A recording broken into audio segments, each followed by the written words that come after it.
Madame, monsieur, êtes-vous prêt à pousser la chansonnette? Oui, alors c'est parti pour un voyage sans fausse note. Et oui, cette semaine, à l'occasion de l'Eurovision, nous avons souhaité mettre en lumière les répercussions d'un tel concours sur les pays organisateurs. Alors, quels sont les enjeux économiques, touristiques ou encore diplomatiques?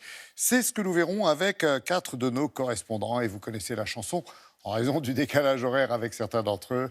Évidemment, toute la séquence qui suit a été enregistrée. Alors, pour nous donner le là, voici nos interprètes du jour. Franck Genozo, qui nous donne rendez-vous en Israël. Sandrine Mercier, qui a fait le déplacement au Portugal. Alexia Kefalas, notre correspondante en Grèce. Et enfin, Arnaud Miguet, qui s'est rendu en Australie, s'il vous plaît. Allez, pour le tout premier interlude musical direction Israël, le pays organisateur de cette nouvelle édition. Bonjour Franck. Le grand show, c'est donc ce soir et tous les yeux seront rivés sur Tel Aviv. Et pour les autorités, l'enjeu est quand même de taille, question d'image évidemment. Oui, bonjour Laurent. C'est vrai que organiser l'Eurovision, c'est toujours une formidable vitrine pour le pays organisateur. Et pour vous donner un exemple, tous les candidats ce soir apparaîtront avant d'entrer en scène dans un petit clip promotionnel qui a été tourné dans l'un des plus beaux paysages israéliens il y a de ça quelques semaines. Et donc, pour le pays organisateur, c'est toujours une façon de mettre en avant ses arguments économiques et touristiques. Cette vitrine, l'État d'Israël l'a préparée durant un an dans un contexte particulier puisque certaines organisations avaient appelé au boycott de l'événement pour dénoncer l'occupation israélienne dans les territoires palestiniens. Mais ces appels au boycott ont finalement été assez peu suivis. Aucune des 41 délégations qui sera présente ce soir n'a souhaité annuler sa venue. Même chose pour Madonna, la reine de la pop, qui devrait se produire ce soir sur la scène de l'Eurovision pour 2 titres. Les autorités israéliennes veillent à une organisation sans accroc, comme vous allez le voir dans ce reportage préparé par Maxime Pérez, Offset Nalbandian et Jonah Messina. Ce soir-là, Tel Aviv déroule le tapis rouge pour les 41 candidats de l'Eurovision. La cérémonie d'ouverture a des allures de défilé de mode où l'extravagance fait office de code vestimentaire. Avec sa longue robe blanche, Bilal Hassani, représentant de la France, n'a rien à envier à ses concurrents. Ça va très bien, je suis très contente, je suis très excitée d'être là. Quand j'étais petit, je m'étais déguisée en princesse avec du papier toilette. Et là, j'ai pu réaliser mon rêve. Heureux, au point de nous offrir un avant-goût de sa prestation. Je suis un roi. Quand je rêve, je suis un roi. Côté fan, ces inconditionnels de l'Eurovision croient plus que jamais aux chances du jeune Bilal. Une place dans les 5 premiers, ce serait vraiment très bien, mais même dans les 10 premiers, on serait satisfait. Après, Inch'Allah, comme on dit. Et comme pour s'attirer la bonne étoile, le voici aux côtés de Netta Barzilai, vainqueur au Portugal l'an passé. Celle à qui Israël doit l'organisation de l'Eurovision.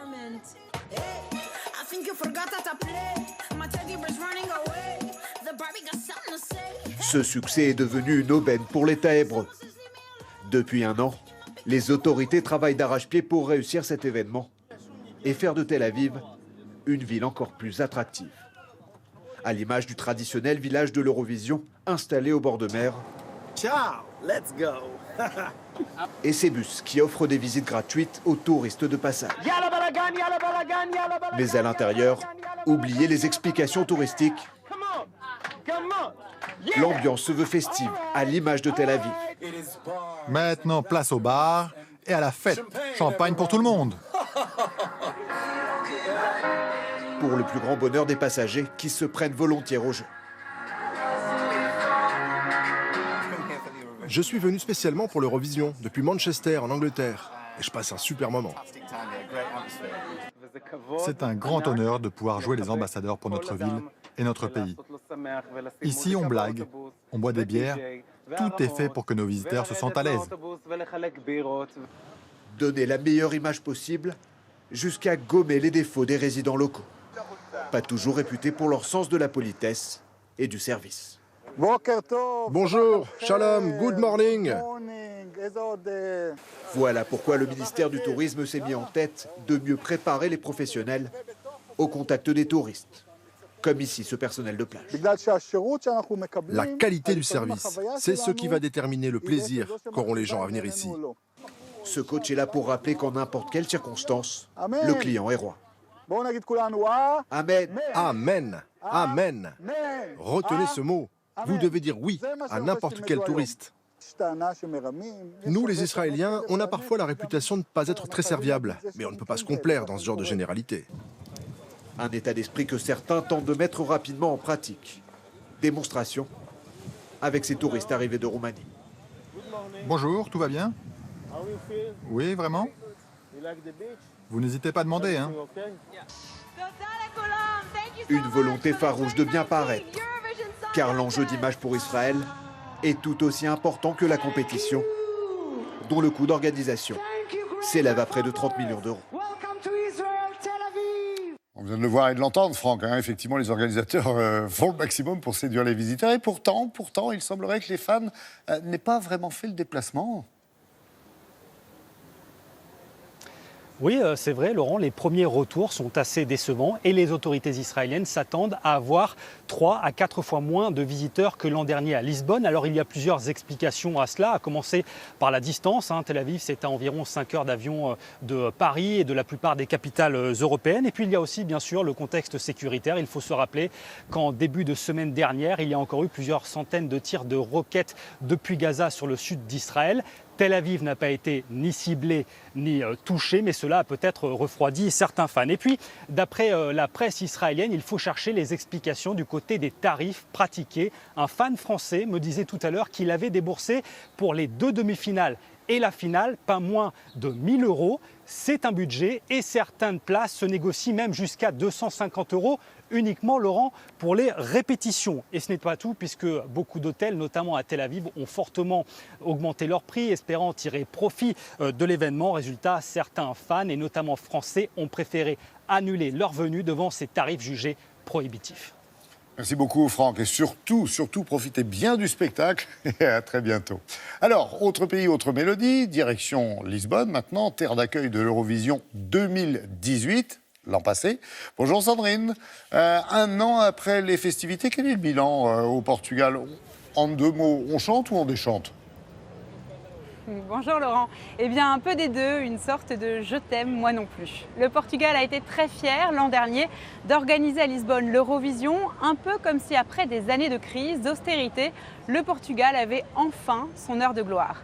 Cela a commencé en 2016 avec la victoire de l'Euro de football et l'Eurovision a été donc un défi en 2018. Il a fallu gérer les 100 000 personnes qui ont transité par Lisbonne. Habituellement, imaginez, c'est une petite capitale de 500 000 habitants.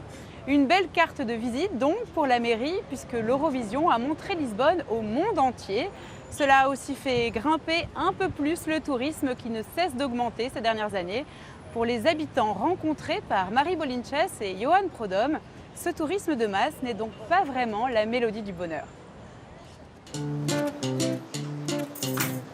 C'était il y a 1 an. Cette salle de spectacle de Lisbonne est devenue le centre de l'Europe, le temps de la grande finale de l'Eurovision. Ces quelques heures, Anna et Pedro ne risquent pas de les oublier. Ils faisaient partie des 300 bénévoles et ont gardé leurs uniformes comme des reliques. On avait un trésor qui était resté caché très longtemps. Et on voulait montrer au monde ce qu'était Lisbonne. Et qui nous étions, nous, les Portugais.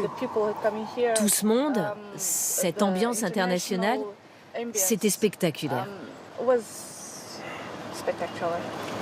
Anna et Pedro ont pu assister aux répétitions, tout comme les 27 000 fans venus de toute l'Europe, plusieurs jours avant la finale.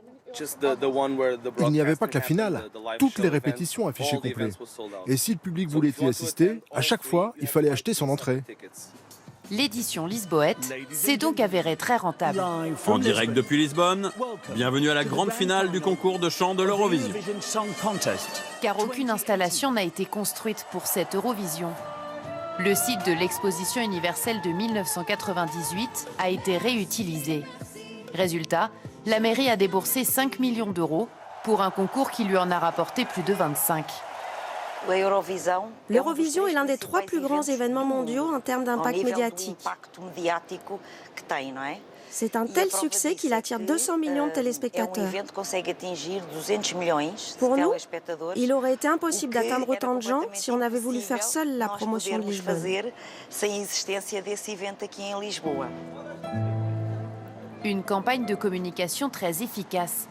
Au lendemain de l'Eurovision, les réservations à destination du Portugal ont bondi de 27% selon les tours opérateurs britanniques, alors que le tourisme est en plein boom. Léonore habite le centre historique de Lisbonne depuis 10 ans. Elle a vu sa ville se transformer.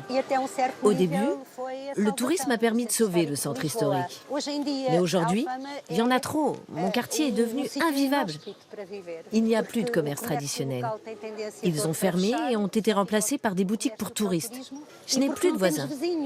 Car beaucoup de propriétaires préfèrent louer leur logement aux touristes pour un prix plus élevé. Léonore milite pour le droit au logement au sein d'une association.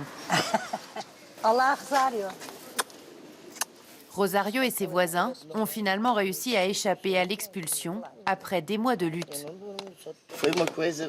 Cela a été terrible. J'ai dû expliquer à ma fille qu'on allait devoir partir, car je ne pouvais pas payer de loyer plus élevé.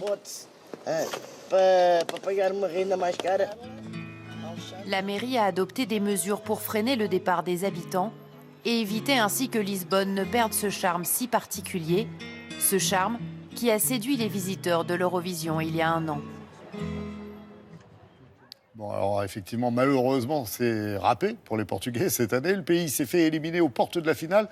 Dites donc, la chance semble avoir tourné depuis quelque temps, non ? Voilà, c'est fini. Voilà ce que pourraient chanter les Portugais, Laurent, puisqu'ils ont effectivement été éliminés cette semaine. Donc pas de finale pour Conan Osiris, 30 ans, le candidat atypique, celui qui mélangeait les musiques portugaises.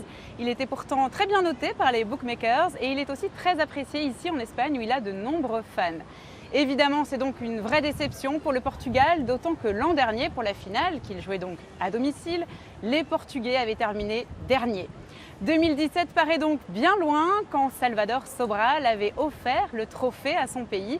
C'était la première victoire du Portugal depuis la création du concours de chant et une des meilleures notes aussi. Cela dit, Sandrine, même si les Portugais ne sont plus dans la course, c'est le genre de concours qu'ils apprécient.